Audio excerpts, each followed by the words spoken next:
алейкум, эфирде хаберлер, студияда мен Фатиме Сейдаметова çalışan ve шындықыды қаға бойлы мүлімат. Ескі шәрде яңы ярықлану фақмезжете қаранлық вақытларында ярықча олacak. Олимпиада сынавлары 70-ке қын адам Қырым татар тілі бойынша өз білгілеріні тешкерділер. Студенттерінің шақси әсерлерінде тарихи хатыра Ахмеджете Ғалибенің 70 елығына бағышланған сергі кечті. Никита Небатат бақчасының гүлеген чешетлері қадиме сүмліклер насыл чешетке айт. Қырым пайтақтында Қырымчақ шайриясы Виктория Багинскаяның хатыра ақшамы кечті. Чағына етмеген керіч сәкенлерінден оларының елерінен ясалған патлай білгеншелеріні ве бұны yapmak үшін моделеріні чекіп алдылар. Қырымның шарқында ФСБ қадимлері екі теракт азырлануыны тоқтаттылар. Яқыланғанлардан бұрысы айтқанына көре бомбаларын олар шер мектеплерінің бұрынде патламаған ниетленділер. Взорвать я хотел. Взорвать? Да. Какую школу? Номер школы? 15-ю. 15-я, города? Керчи. Бұндан ғайры екінші оғланы тераф еткеніне көре, олар ев айванларыны тыры яққанлар. Котов убивали. Котов убивали? Да. И одного подожгли растворителем. Ага. Другого об стенку кинули. Третьего по голове дали. Яқыланғанларға қаршы жинай ішлер açılды. Қырым елбашчысы Чтимаяғларда ФСБ қадимлеріне тешекерлер білдірді ве геншлер арасында тербиеви ішні қавилештірмеге чағырды. Genç adamlarının canları ve akılını destruktif tesirlerinden korçalay bilgen esas temel kıymetleri elbette ailede berili. Adam umurunun kıymetli anlaması ruhi ve vatanperver terbiye berilövi etraftaki adamlarga hürmet bular episi terbiyenin temellerinde olmalıdır. Öz ballarınızı, onların akılını ve kalbini korçalanız. Tek beraberlikte biz Kırım'ını kafsız ete bilemiz. Франк экспертлері Қырым Дженкының деварыне айт археологи қазма ішлеріні кечірежеклер. Меқиязлы тарихилей қағымдаки сене июнь айында башланacak. Бұл ақта Сергей Аксенов Верус Франк тарихи тешебеслер инкишафы фондының президенті Пьер Малиновский Куршов кечірген вақыт белі олды. Бұл лейхаға Владимир Путин Русия Илимлер Академиясы ве мемлекетнан меденет везірлігі қол тұталар. Le projet sera dirigé par l'Académie Naouk de Russie, bien sûr. Конечно, лидирует Российская Академия Наук. Le Kremlin supporte officiellement, M. Peskov il nous supporte. Кремль официально поддерживает проект через господина Пескова. On aura les médias français qui viennent sur place. Французские СМИ приезжают на место. Comme Le Figaro. Le Figaro, Le Point. Қырым акимиеті ise өз тарафындан бұл іште олдықча ярдым етмеге азыр. Любая информация, там любые вопросы, связанные с административной поддержкой, республиканские власти все вам окажут. Какая нужна помощь, пожалуйста, Арина Вадимовна вам тоже по прошлому министерству поддержку окажет. Қырымға Украина деварынде кетірілген зарарны $100 миллиард долларлықтар деп қиметке сәлді. Зарар тәлелі кечірлігі бойынша іш группаның топлашығында қайды тәлерке бұл иқтисадиет, қожалық, туристик ве ичтимаи салар олды.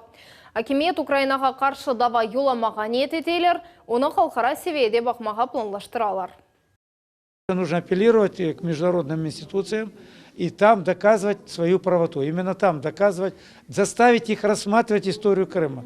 Лидеры России 2020 деп атланған идарей тәжілер конкурсында үшінші мевсімнің финалистлері белгіленді. Женебе федераль округындан финалға 30 иштиракчы чықты. Олардан екісі Қырым сәкенлерідар.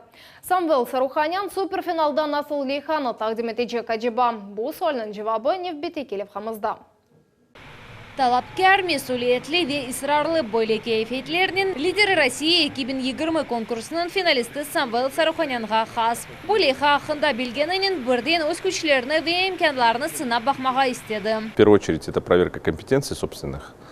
И во вторую это налаживание связей, так называемый нетворкинг, когда мы можем посмотреть себя в кругу профессионалов. Конкурс 4 басамақта кечірілді. Регистрация дистанцион сайлап онлайн тестлер. Бұндан сон есе яры финалда әлді етілген нәтижелеріні таздықлав. У нас там умудрилось порядка 140 человек слететь с этого конкурса, хотя 380 человек прошло. исходно, соответственно, осталось 240. И финальный, вот тот полуфинал происходил уже в Ростове. 3 этапа работы в группах разных. Соответственно, ты работаешь с 30 разными специалистами и должен показать свои менеджерские компетенции, управленческие и лидерские навыки. Суперфиналда Самвел Саруханян тәсил бойынша өз лейхасыны тақдим етежек. Яғни онлайн мектеп тәшкил етілу выдыр. Эсас мақсат дистанцион тәсил үшін керекли шартларны ярату. Сейчас за рубежом очень много такой экспертизы появляется. Я думаю, что в России мы тоже можем внедрять ее. Во-первых, это позволит снизить издержки для многих детей. Я знаю, что там дети есть, которые по 1,5–2 часа до школ доезжают. Кто-то не может в связи с индивидуальными особенностями. Я думаю, что это в целом будет такой полезный проект для страны. Өз ғайсыны идаре етіже әнді бұсіне дабыр лейхасы өзерінде әмелге кечірмеге планлаштыра. Бұл мұсафирченлік академиясыдыр. Әнді 7 елдан берлі о отель бизнесінен оғраша. Бүгін Самвел Қырымның ән бұйық ве ән танылған мұсафирхане комплекслерінден бірінде генераль менеджер вазифесіні эдайеті. Дать такую возможность, чтобы каждый человек, который получил хотя бы какое-то базовое образование, среднее или высшее образование, он мог получить набор компетенций, необходимый для того, чтобы хорошо работать барменом, официантом, а еще лучше супервайзером, да, менеджером среднего звена или менеджером высшего звена. Вот это то, что, на чем будет делать акцент Академия гостеприимства. Лейхайнды тәсил лицензиясыны әлді етті. Оның майсайында Ялта ялы бойларында ішке қошачақлар Самвел Эмин Лейха медени мирас объектіне чеверележек. Мне кажется, для любого управленца очень важно уметь мечтать. Чем выше ты мечтаешь, тем выше можешь карабкаться, да, тем больше ты хочешь добиваться. Потому что если мечта далеко от тебя, то ты предпринимаешь большие шаги для того, чтобы дойти до них. Вот это, наверное, базовый принцип моего движения. Сонки басамақ мартның сонында Сочи шәрінде кечерілежек. Финалға чықарылған 1 миллион рублелік грант берілежек. Олар бұл параларны о севесіні yüksетілуге яда Русияның істеген Али оқып юртына тәсил программасына масраф әті білейлер. София Шукурова, Севиля Миметова, Рамазан Аливапов, Миллет үшін. Оту суал вет тушынмек үшін тек 45 даққа. Туған тіл конорфесінде Февзи Якубов адына Қырым Мундислік педагогика университетінде бұйық олимпиада башланды. Бұй ЮНЕСКО тарафындан көрсетілген вет дүнияда мұй. Сайылған байрамны тәсіл мұй сессиясы тестлер ве диктенен қаршылай. Қалған тәфсілатлар бізім левхамызда.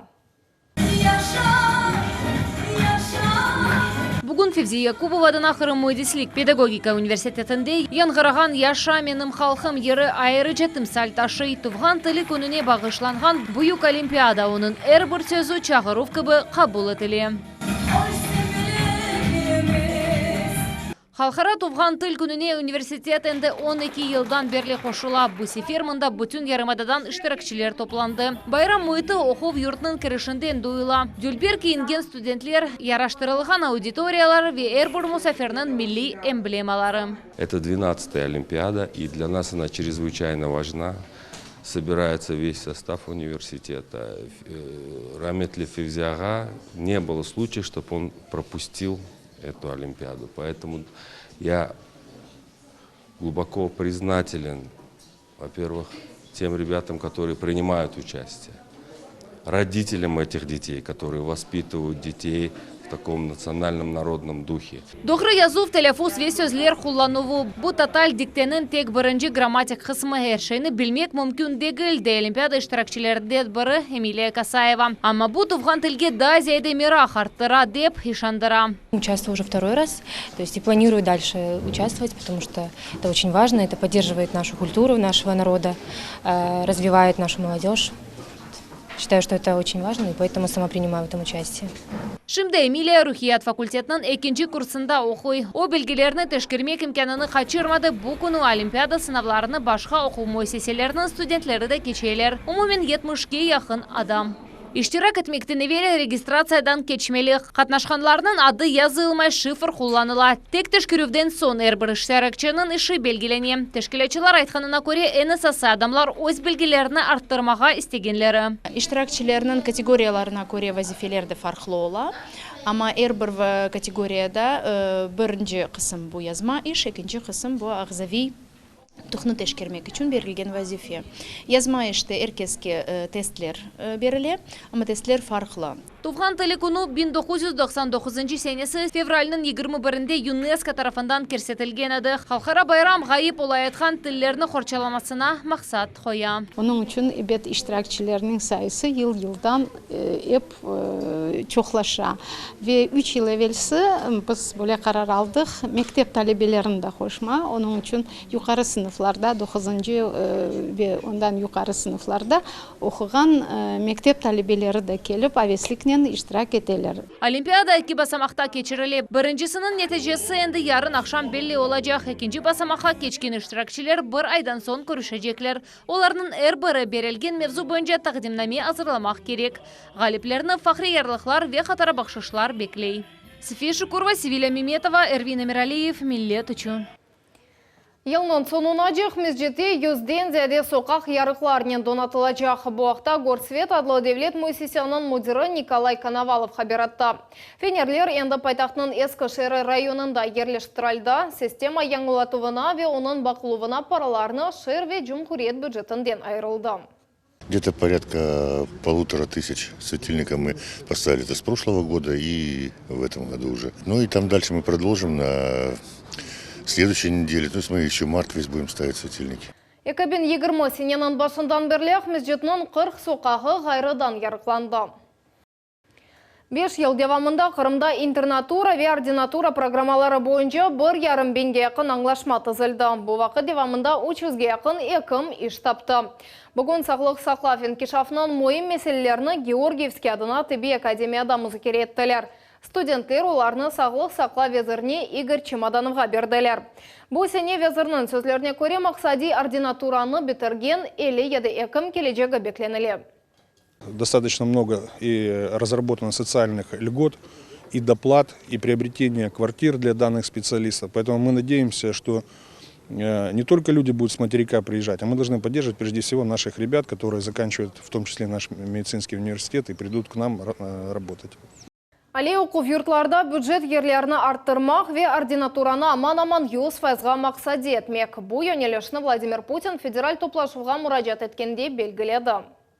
В Крыму нужны не только врачи первичного звена здравоохранения, но и узкие специалисты. Это и педиатры, это и терапевты, и врачи скорой медицинской помощи. А получить эту специальность можно только пройдя ординатуру. Қырымда Құраны Керемні сақлағанларының сайысы да бір адамға артты. Ислам илімлерінен ұғырашқан қала медресесінің талебесі Яхья Ибрагимов енді хафиз оларақ танылды. Бұл мұсылманларының мұқадес китабыны ezberden білген адам демектір. Истидатлы оқуйженен Султане Ситакаева танышылды.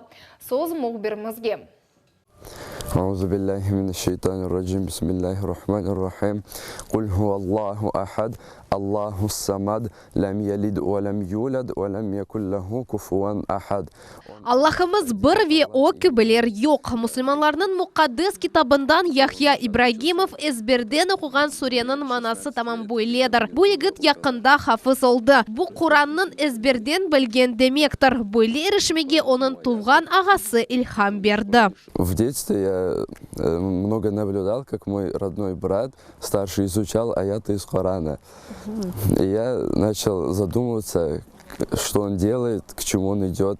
И я как младший брат начал брать пример со старшего своего брата. Беңлер же хадислерні білмек істегі егітні білгілеріні арттырмаға себеп олды. О қала медресесінің хафызлар бөлігіне оқымаға кіре. 12 яшында о араб тілінде сербест оқы еді. Бұндан сон Құранны ezberlеп башлады. 16 яшында есе хафыз унванынан наил олды ве Қырымда Аллах Таляның сөзіні сақлаған 10 адамдан бірісі олды. Бұл іште она ожасы ве ұстазы Сулейман Самединов ярдым етті. Біз хафыздықны түрк ұсулына көре яптық. Түрк ұсулы бұл не демек? Бұл Құранны жүз парча-парча Суре-суре дегілде парча-парча, жүз ezberlemek. Яхья араб тілінде 600-ден зияды сайфелік метінні ezberledi. Өз мақсадына ерішкен сон хафыз енді көн сүрелеріні текрарлай ве оларның манасыны теренден öğrenmege тырыша. Я когда учил, я не понимал, что там написано. И чтобы мне было легче учить, я брал книгу «Перевод Корана» и это читал. Но я понимаю, что в дальнейшем, чтобы мне понимать Коран, надо будет еще выучить арабский язык, чтобы его лучше понимать и легче читать. Коран öğrenülüвенден гайры егіт әмде умум тәсіл фенлері бойынша муафхиятлі шекілде білгі ала. Оның айретте қалдырған ақылы ве хатырламақ қабилиеті еждашларына орнек ола. Yaşayışında o ezberleyen Kur'an'ı kullansın ve Kur'an'ın yaşasın. Başkaları da öğretip bizim milletimizge böyle küçük getirsin, bilsinler. Bizim millette de öyle böyle kahramanlar vardır. Bizim milletimizde yaşayabiliyor. Kosetip koterip bütün dünya koseterek inşallah.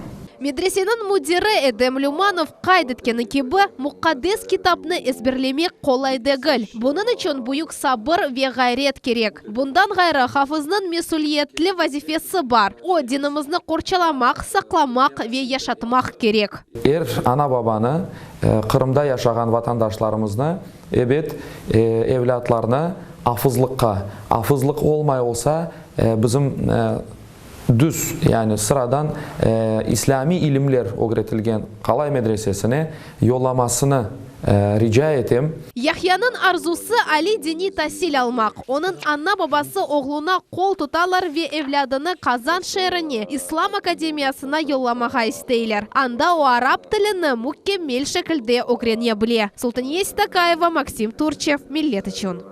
Бекленілген Ожа, Ахмезжете Ожа зенатын öğrengen студентлер için марафон başlandı. Бір yönelişten учир ең яқшы студент iştirak ете. Bu филологлар, тарихчилер ve дигерлер. Умумен 35 адам. Участие в конкурсе интересно и студентам, и нам, как организаторам, то есть школам города Симферополя, администрации города Симферополя. Мы надеемся, что лучшие студенты покажут лучшие знания, дадут лучшие уроки, то есть будут замечены нашими учителями, будут приглашены в наши школы. Бүгін талебелер усулечелерінен таныш олдылар, енді ярын есе бірінші ачық дерслеріні зәрет етежеклер, мартның 11-інде есе олар өзлер ұжалар рөлінде дерс бережеклер. У них просто, я вот смотрю и чувствую, вот как от них исходит радость. Вот ощущение, что они готовы работать, трудиться, учиться. То есть очень позитивные ребята. Ахярда 15-тен зияде çok балалы айлелерінің evlerінде янгынға ве түтінге қаршы датчиклер қойылды. Тешебюс февкуляды вазетлер везірлігінің қадимлеріне ве балаларының ақ құқықлары бойынша векелетлі инсан Марина Песчанскаяға айт. Бұл енеліште иш 2018 сенеден берлі мемлекетіміздің чешет регионларында алып барыла. Система насыл çalışқаны ве шақсы евлерде оның кереклігі ақында невбетекі левхамыз. Давуш сесі сонрайсы түтін, янғанға қаршы система айны бөлей çalışа. Дувай көйде яшаған Кареловлар айлесі датчиклеріні бір елевелсі қойдылар. Бұл вақыт деваманда хорантауыны сынап бақты. Я решил пожарить яичницу, понял, что чем-то пахнет. Увидел, что забыл выключить газ. Оно начало дымить сильно и заработал датчик. Потом уже мама прибежала, и я сразу пошел выключил газ. Потом мама выключила датчик. Бұл датчиклер мақсус сим-карталармен донатылған февкуляды вазиет юз берген вақыт эв сайыблерінің телефонларына хабер келе. Здесь находится сим-карта в датчике. При срабатывании сначала сообщение приходит на мой номер, мой приоритетный установлен, а затем супругу на номер. Ахер шehri boyunca çalışkan Rusya МЧС müessesinin baş idaresi şehir teşkilatçılarının beraberlikte böyle donatmalarını yerleştiriyor. Ve bundan son haber almak için ailelerini ziyaret etti. Желание такое, чтобы в течение года обойти каждую многодетную семью. Основная причина пожара, вот там, где связано с детьми, это детская шалость с огнем. В связи с этим надо прививать детям осторожное обращение с огнем.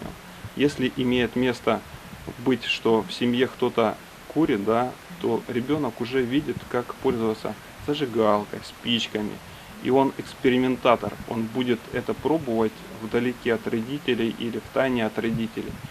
И в таких случаях надо убирать спички, зажигалки в такие места, где ребенок их просто не достанет.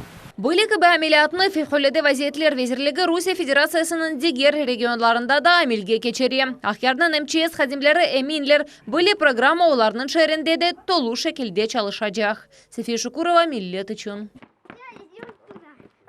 196 ел девамында суккулент өсімліктерінің ең бүк ве ескі коллекциясы Никита Небатат бақчасының зеречілеріні қувандыра. Уникаль өсімліктерінің дүлберлігіне бізім мұхберлерімізде қимет кестілер.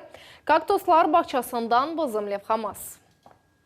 Ольга Гончарова Никита Небатат бақчасының бұл кактуслар оранжереяда яқын 30 ел çalışа. Бұл өсімліклер ақында әр шайны біле демек мүмкін. То, что вы перед собой вот видите, это все лобивии, хинопсисы, мамилярии, гимнокалицами, тефрокактусы, это вот бумажная колючка, крестатные формы, вот цереусов перед вами очень красивые, эспосто, каланхоя, посмотрите, какой прекрасные листья голубые. В общем-то, кактусов очень много, и каждый выберет себе по душе, потому что они разные по колючке, по форме, по краске. Илк кактуслар бұл бақчаның коллекциясында 1824 сене пейда олды. Мұнда қышқа ве суыққа даянғанлар илк кактусларны сачып башладылар. Умумен дүнияда 3000 кактус чешіті бар, бұл ерде есе 1,5 Хадимлер хайдеткеніне көре огде да мақсадлар бар. Мы каждый год пополняем через любителей, пополняем через научных сотрудников, которые бывают командировка, нам привозят или семечку, или детку. Кактус әршейге даянған өсімліктер бұтегенеклі чечекнің ұрлығы доғру сачылса, о учкун ішінде ерні тыртып чықмасы мүмкін. Энесасы қарардан артқа үш су вармамақ. Поливать его нужно очень редко. Самое главное, что забыть лучше полить, чем перелить, потому что кактус со своими иголочками, он как на пылесос втягивает с воздуха влагу. И для него это достаточно. Поэтому в зимний период мы вообще, вот видите, здесь в теплице не поливаем. Ольга Черабаева өмір арқадашынен берабер Краснодардан келдейлер. Қырымда олар илк сефер болуналар. Бірінші барылған ерлері бұл Никита Небатат бақчасы олды. Бөле дүлберлікні әвеллері іч көрмеген едік, дейлер. Очень впечатлило. Я бы сказала, даже завораживает такое огромное разнообразие. И есть такие виды, которые, например, впервые вижу. Бұл исях барда қышлық өсімлік эки ярым ай девамында гуллей. Потом постепенно листья отмирают, и растения уходят в покой. Но это покой для нас невидимый, а на самом деле где-то весной уже начинаются внутри формироваться в дальнейшем зачатки, соответственно, листиков и цветков.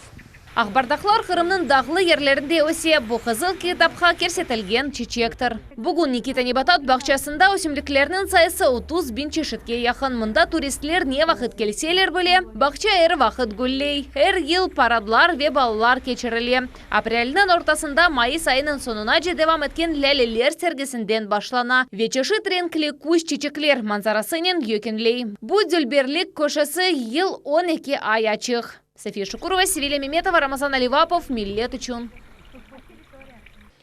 Қырымчақлар тілінде шириет Франкодына китапханеде Виктория Багинскаяның ижадына бағышланған қатырақ шамы кечірілді. Юзлер жейер, айтымлар ве масалар. Қырымчақ шересі терджиман ве оджанын ижады ер тарафламайды. Виктория Багинскаяның эдеби мирасының Наджи Исаева танышылды. Припадай к роднику, то есть припадай к истокам нашего народа. Да? Больше родник это исток.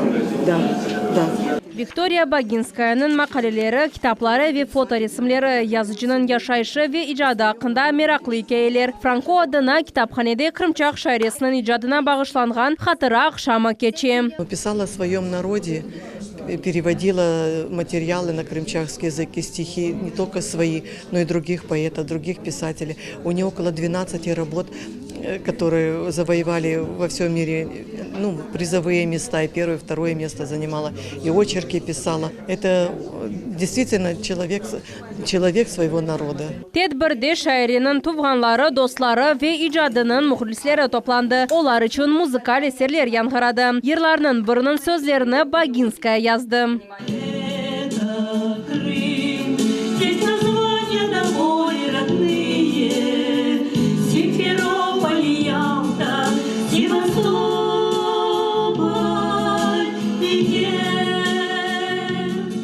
2003 senesi şairi öz paralarına Kırımçaklarının halk yırları ve atalar sözleri jıyıntığının 100 nüshasını neşir etti. Kitap Amerika Koşma Ştatları Kongresi'nin kataloguna kırsetildi. O Kırımçak ağız yaratıcılığının saklap kalınımının uğraşaydı. Şimdi 100 halk yırı, 250'ge yakın atalar sözleri, rivayetler, masallar ve aytımlar toplandı. Epsi işlerini Rus tiline ozu tercüme etti.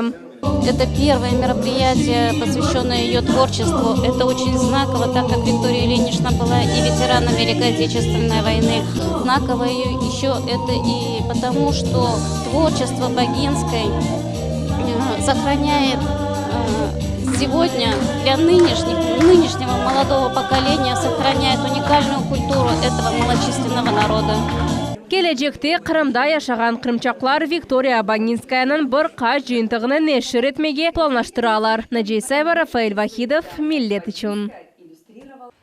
Ulu Vatan Jenkanın ağır günlerini hatırlamak Ахмезжеттегі Құружилық Мемарлық университетінде müellif işlerinin sergisi olup geçti. Ular hepsi Ulu Galebe'nin 75 yılına bağışlandı. Mektepliler ve studentler öz icdatlarını tasvir ettiler. Kalgan tafsilatlarını Muhammed Zikeriyev bildi. Студентлер ve talebler için Ulu Galebеге bağışlanған resimler sergisi taqdim etildi. Sergide tasvir etilgen resimler Ulu Vatan Jenkan'da iştirak etken ecdatlarımızın kahramanlığını gösteriyor. Ekspozitsiyani Kırım partizanları ve podpolşiklerinin fotoresimleri yarıştırdı. Tedbir biz hatırlayımız deb adlandırılgan Butun Rusya akциясы çerçevesinde geçiriliyor. И важно, что ребята это осмысляют и видят. Ведь, опять же, никому прочтение не навязывалось, это абсолютное творчество. Ну а проект «Историческая память» действительно помогает организовать эти мероприятия. Конечно же, помогает осветить как можно шире. Спасибо и вашим редакциям, что уделяете в этом плане внимание. Мы надеемся, что этих мероприятий будет, а это, я уверен, так и будет, от недели к неделе будет больше. Sergi keçirilivine öz ayrı istesiniq Ахмеджеттеки 18 sanlı mektebinin talebeleri koştular. Onlar böyle resimlerde yıl iştirak eteler. Дети наши рисуют, дети творческие, дети изображают то, что чувствуют и хотят передать свои мысли. Как вы видите, основной задумкой каждого рисунка – это мирное небо над головой. То, что для наших детей сейчас наиболее важно – спокойное, стабильное, мирное небо. Tarihi hatıra degen leyha çerçevesinde muhim teşebbüsler amelge geçirilecek. Bu yıl episi veteranlarga telefonlar bahşiş edilecek. Onlar için bağ bedava olacak. Hem de veteranlar bütün memleketimizde trenlerde bedava katlayabilecekler. Безусловно, Единая Россия ставит перед собой задачу совместно с Министерством цифрового развития в этом году создать единую карту захоронений воинских по всей стране. Это только часть инициатив, которые будут реализованы. И наиболее крупное мероприятие, которое пройдет в рамках проекта «Историческая память» в этом году, это диктант Победы. Впервые этот диктант прошел в прошлом году. Это было такое пробное мероприятие. Диктант охватил сотни тысяч людей по всей нашей стране, не только в рамках Российской Федерации. Площадки работали и в европейских странах, и в дальнем зарубежье. Sergi bu haftanın sonuna devam edecek. Ekspozitsiyaga istegen herkes kelmesi mümkün. Şimdi kadar bu hepsi haberler gelecek yayınımızı 21.30'da kaçırmanız hayırlı akşamlar.